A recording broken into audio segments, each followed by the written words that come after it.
Hello guys, good morning.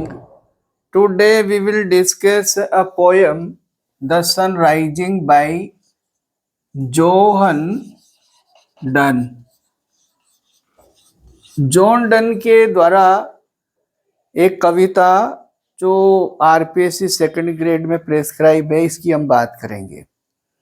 और वैसे academic और कॉम्पिटिटिव अन्य पर्पज से वेरी वेरी इम्पोर्टेंट। और आज हम इसमें इस द सन राइजिंग से रिलेटेड वीडियो के द्वारा जो हम डिस्कस करेंगे, चर्चा करेंगे। फॉर योर काइंड इंफॉर्मेशन, सबसे पहले मैं आपको बता दूं कि हम इसको दो पार्ट में लेंगे क्योंकि ये बड़ा लेंदी हो जाएगा। और दो पार्ट में लेने का ये मतलब रहेगा कि हम सबसे पहले केवल पोयम और पोइट से रिलेटेड बहुत शॉर्ट में हम बात करेंगे, ताकि और सीधा सीधा कॉम्पिटिटिव पर्पज से आपको इंफॉर्मेशन से मिल सके। पढ़ने और पढ़ाने को यदि हम बात करते हैं रिलेटिंग टू टेक्स्ट और द पोइट और राइटर, को मैटर हो सकता है। लेकिन एक बात हम इसमें जो ध्यान रखते हैं वो ये है कि सीधा सीधा ऐसी इंफॉर्मेशन जिसका बच्चों से सीधा सीधा एग्जाम से सीधा सीधा संबंध हो, तो इसमें हम बात करेंगे सबसे पहले the sun rising by John Donne. John Donne, और जॉन डन आपको मालूम है कि 1772 में जन्मा और 1631 में इसकी मृत्यु हो गई। इसका मतलब यह हुआ कि इस पीरियड को यदि हम क्रोनोलॉजिकली लेने का प्रयास करें, समझने का प्रयास करें, तो डन lived and led, जिसने Shakespearean age, Elizabethan that is and Jacobean age इसने जिया, इसमें इसने अपना काम किया। दो एजेस को बिलोंग करता है। तो सीधा एक क्वेश्चन तो बन गया, विच एज डिड डन बिलोंग, और आंसर क्या हो गया, शेक्सपियरियन और जेकोबियन। शेक्सपियरियन जेकोबियन जो ये पीरियड था, वो पीरियड आपका fusion of struggle and faith, that is in the I of literature transitional period. अब हम बात करेंगे कि John done in the world of literature, literature की दुनिया में founding father of metaphysical school poetry and the monarch of wit। monarch of wit, ये दोनों क्वेश्चन डायरेक्ट आपको इंफॉर्मेटिव क्वेश्चन से पूछे जाते हैं, ये बहुत ध्यान रखने की बात है। और एक basic line very first about Dryden, सबसे पहले ड्राइडन ही था जिसने डन के कार्यों को, डन की पोएम्स को, डन की राइटिंग को पढ़ने और देखने के बाद ये कहा, done affects metaphysics. But later on, लेकिन बाद में doctor Samuel Johnson who coined and confirmed the term metaphysical applied for the poetry of John Donne। John Donne की पोइट्री के लिए ये अप्लाइड किया गया। अब यदि हम बात करते हैं कि द सन राइजिंग जो पोएम है, इस पोएम को again and again I repeatedly request you, when ever you study poetry, poetry को जब कभी भी आप पढ़ते हैं, तो मैं बार बार कह रहा हूं, और सभी वीडियोज में, मेरे वीडियोज में लगभग मैं ये बात आपके सामने रख भी रहा हूं कि पोइट्री को पढ़ने का जो बेसिक जो आपका तरीका है वो ये है कि हम इसको सबसे पहले स्ट्रक्चरल पढ़ें, फिर इसको थीमेटिक पढ़ें, तो हम इंच बाय इंच टेक्स्ट को क्लियर कर पाएंगे। और आज इस हम वीडियो के माध्यम से इस डिस्कशन में यही करेंगे। इसको हमारा एक पार्ट फर्स्ट रहेगा और पार्ट सेकंड में हम टेक्स्ट जो स्ट्रेंजाज है उनको डिस्कस करेंगे। इसी पर्पज से हम बात कर रहे हैं कि द सनराइजिंग पोएम पर हम आते हैं। तो सबसे पहली बात है lyrical composition. And what type lyric? A love lyric, short composition. सबसे पहली बात ये आ गई।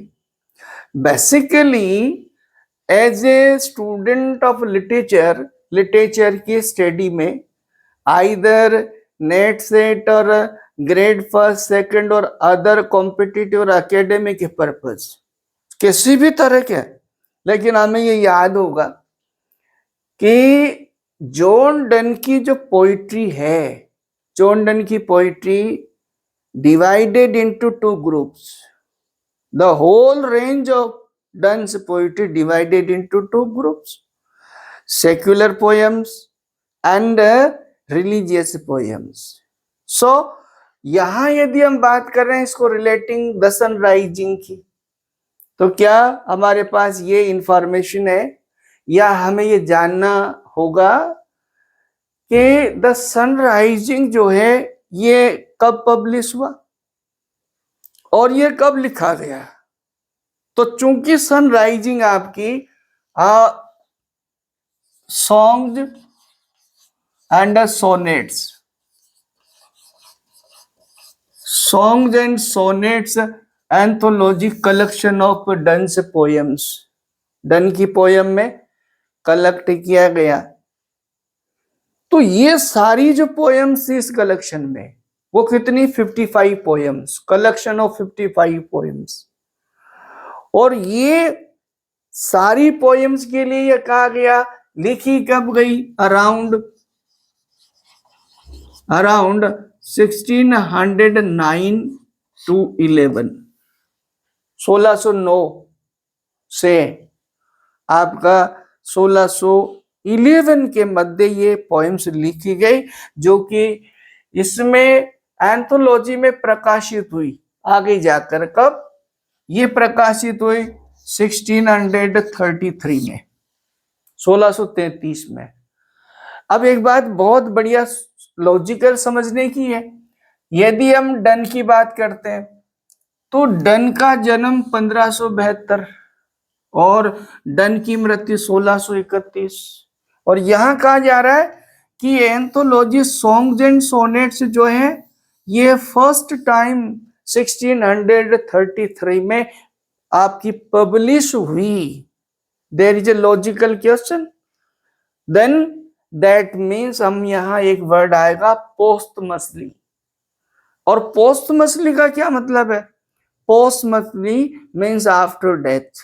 That means the collection of lyrics, songs of a poet published in 1633, total poems included 55, but later on these 55 poems a collection of the religious poems or the love poems, so later on separated, और इसलिए आगे जाकर इनको separate किया गया। एक Holi sonnets, Holi sonnets में जितनी भी रिलीजियस पोएम्स थी वो उसमें कलेक्ट की गई। And in holy sonnets there were 19 poems, means 19 poems, religious poems.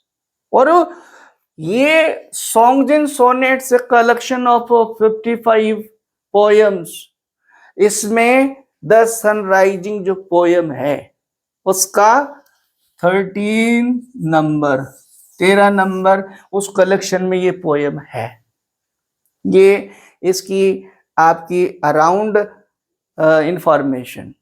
लेकिन हम जब इसको स्ट्रक्चरल ले रहे हैं तो हम बारीकी से यहां आएंगे पोयम पर, और पोयम की जब बात करेंगे तो टोटल हमारी जो ये पोयम है द सनराइजिंग, ये poem 30 lines, and these 30 lines in separate stanzas, 3 stanzas, and these separate 3 stanzas each runs in 10 line with 10 lines। ये 10 लाइन में चलता है। एक और चीज है जो मैं बड़ा ह्यूमरस तरीके से कहना चाहूंगा आपको कि घी तो बहुत खाया, लेकिन क्या ओरिजिनल खाया? That is the question. ये सवाल है एक। क्या बच्चों समझ गए होंगे आप? देखिए, यदि टैक्स की आप बात करेंगे तो आप देखेंगे बीजी, और आप कहीं जब टैक्स पढ़ेंगे तो आपको मिलेगा BUSY। आप यदि देखेंगे फूल, FOOL आप पढ़ेंगे, लेकिन यहां देखिएगा आप FOOLE। आप सन का स्पेलिंग देख लीजिए, SUNNE। इसमें थ्रू आउट दिस पोएम, इस पोएम में इस तरह से आपको मिलेगा। अब ये पूछा भी जा सकता है और ये जानना भी चाहिए। हम बहुत बारीकी से इंच बाय इंच एनाटॉमिकली हम पोइट्री को when we come to the structural part हमें समझना पड़ेगा। तो ये क्या है भाई? इसे हम कहेंगे archaic words. In old English this poem runs with archaic words. Answer आपको मिला। अब स्ट्रक्चरल स्टडी में हमारे पास क्या आता है? हमें उसमें स्टेंजा कितने हैं, कितने लाइन का स्टेंजा है, उसमें मीटर क्या है, उसकी राइम स्कीम क्या है, ये हमें सबसे पहले पकड़ना होगा। फिर हम थीमेटिक बिंदु पर आएंगे और उसके बाद हम टेक्स्ट हम करेंगे। तो इसमें आप देखिएगा, हमारे पास जब ये 10 लाइन का स्टेंजा है, 10 लाइन के स्टेंजा को हम मैट्रिकली ऑपरेट करने का प्रयास करते हैं। तो हमारी इस पोएम में पहली जो लाइन है आपकी, लाइन नंबर जो 1 है, इस लाइन नंबर 1 में आपका टेट्रामीटर प्रयोग हुआ। Tetrameter. Now let us know what does mean tetrameter. Tetrameter means 4 foot and 8 syllables. I would like to invite your kind attention. यहां बाइफर्गेशन हम इसके रेफरेंस में बात कर रहे हैं, लेकिन if you want to have knowledge, inch by inch knowledge, then please go on our other video on this channel. Then you would able to have clear cut answers. Here second जो line है उसमें आपका diameter है। इसमें कौन सा था? पहली लाइन में टेट्रा। टेट्रा को क्या समझा आपने?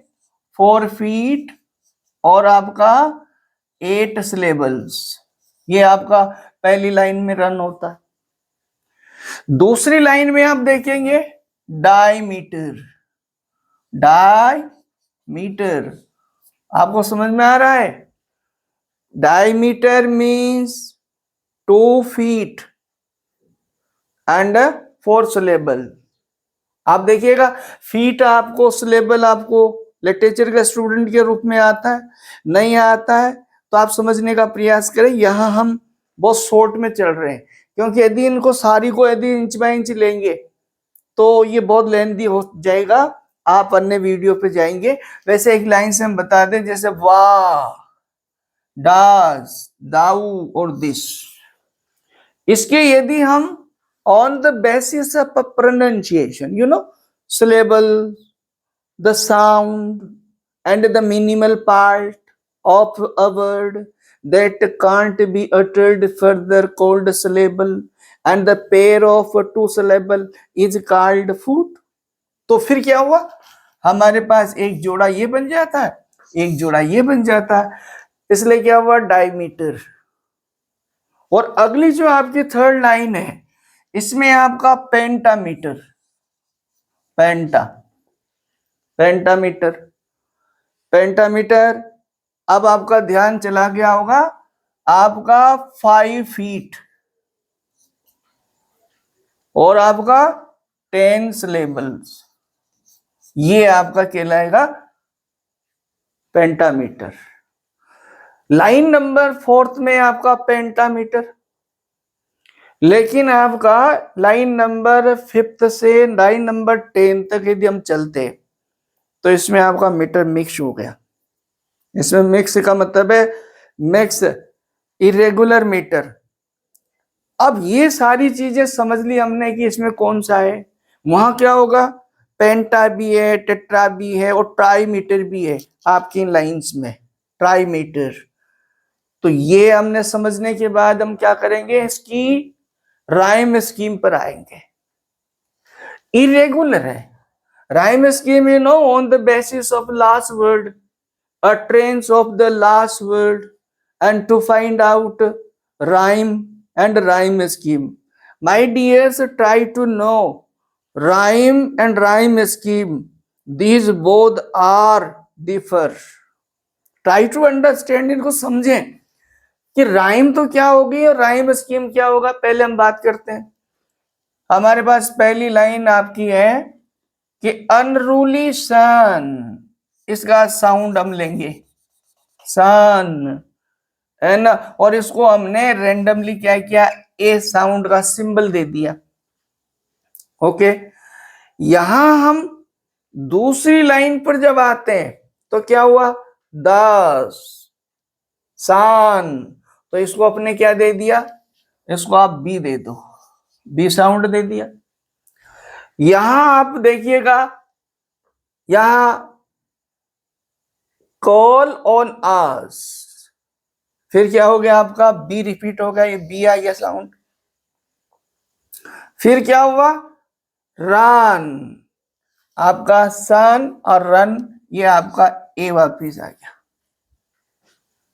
तो क्या हुआ हमारा, इस स्टेंजा जिसमें 10 लाइन्स है उसको हम साउंड की दृष्टि से ऑपरेट कर रहे हैं। तो पहली 4 लाइन का साउंड क्या बना, ए बी बी ए, ये हमारा साउंड बनता है। फिर आप आगे बढ़ाएंगे तो ये इसी तरह से आगे चलेगा sound process, C D C, और लास्ट में इसने क्या किया, आपकी जो ये साउंड है, यहां देखिएगा क्लाइम, इसको ई दे देंगे, और टाइम, और इसको ई दे देंगे। ये आपका प्रोसेस है। पर मैं एक सवाल यदि पूछूं कि राइम से क्या मतलब है, राइम स्कीम से क्या मतलब है, तो राइम मीन्स क्या होगा, साउंड। जैसे फॉर एग्जांपल आपसे ये पूछ लिया जाए कि इन 4 लाइन जो आपकी इस स्टेंजा की जो ओपनिंग 4 लाइन है उसमें कितनी साउंड है, कितनी साउंड है, तो हमारे पास आंसर क्या आएगा भाई, क्या आएगा इसमें, ये साउंड बनी ना हमारी ए बी बी ए। इस स्टेंजा की 4 लाइन के बारे में पूछ रहा है कितनी साउंड है। तो मेरे ख्याल से जनरली स्टूडेंट बहुत सी बार बोल भी देते हैं मुझसे क्लास में 4, 9, 4 नहीं, साउंड कितनी है आपकी, ये 1 और ये 2 डिफरेंस हो रही है। तो ये कितनी साउंड है, इसमें टोटल मिला के आपकी कितनी होगी, 2 साउंड है। राइम कितनी है, 2। तो राइम का क्या मतलब हुआ, आप जब रेंडमली हम symbol for the purpose of sound ending words of the lines उसके बिहाफ पर जो देते हैं वो आपका राइम कहलाएगा। उसमें जितना भी आपका रेंडमली डिफरेंट होता है उसको हम काउंट करेंगे।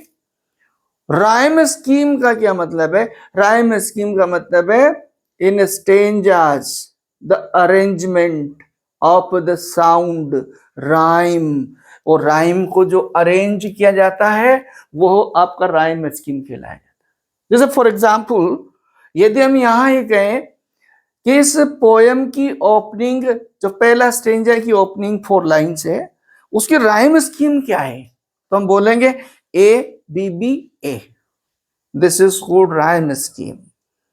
अब हम इस पोयम के इस तरह की इंफॉर्मेशन को लेकर यदि बात करते हैं तो मेरे ख्याल से आपको ये बात समझ आएगी। ये पार्ट 1 के रूप में, इसलिए only for the purpose of exam, these information are directly questions, हमारे पास क्वेश्चन बन रहा है कि जॉन डन कौन से एज का है, कौन से 2 एज से बिलोंग करता है, तो आपका शेक्सपियरियन और जैकोबियन। आपका इसका काल पीरियड क्या है, 1572, ये कौन सा कहलाता है, ट्रांजिशनल। यदि यहां तक इस काल में इस तरह के क्वेश्चंस भी किए जा सकते हैं कि डन का जो पीरियड था उस समय वहां का एम्परर कौन था, तो आपका जो है एक तो चार्ल्स फर्स्ट, और वहां का जो शासन था जैकोबियन मीन्स जेम्स फर्स्ट। तो 2 किंग वहां के जिसका शासन बिलोंग करता है, कौन, जेम्स फर्स्ट और चार्ल्स फर्स्ट, जिनके टेरिटरी इसने देखी, जो इसने जिया। और भी बहुत सारी इंफॉर्मेशन है। आपसे कहा जाए कि ये जो पोएम है कितनी लाइन है या कितने स्टेंजा है, लाइन में मीटर कौन सा है, राइम स्कीम क्या है, ये बातें हमने इसलिए की क्योंकि ये सेपरेट पार्ट बना रहे हैं। और तुरंत हम क्या करेंगे, जब इसको हम स्टडी पर्पज से, टेक्स्ट पर्पज से पढ़ेंगे, तो उसमें सीधा हम आपको टेक्सुअल पैराफ्रेजिंग करेंगे, so that these 2 parts will complete this poem. तो मेरा इस डिस्कशन के माध्यम से यदि आप कहीं से भी जुड़ते हैं, तो यदि नए हैं तो सब्सक्राइब करें, लाइक करें और कमेंट भी करें आप। इससे क्या होगा, इससे हमें आपकी जो थॉट है वहां तक और आपकी रिक्वायरमेंट का हमें पता भी लगे, ताकि हम वीडियोस, ये बेसिकली यदि लिया जाए तो ये वीडियोस हमारे जो जितने भी व्यूवर्स है या जितने भी हमारे बच्चे आपका कॉम्पिटिटिव और एकेडमिक पर्पस से जो जुड़ते हैं उन्हीं के लिए है। और हम ये बराबर ध्यान रखते हैं कि उन्हीं के लेवल से, उन्हीं के काम से हम बात करें।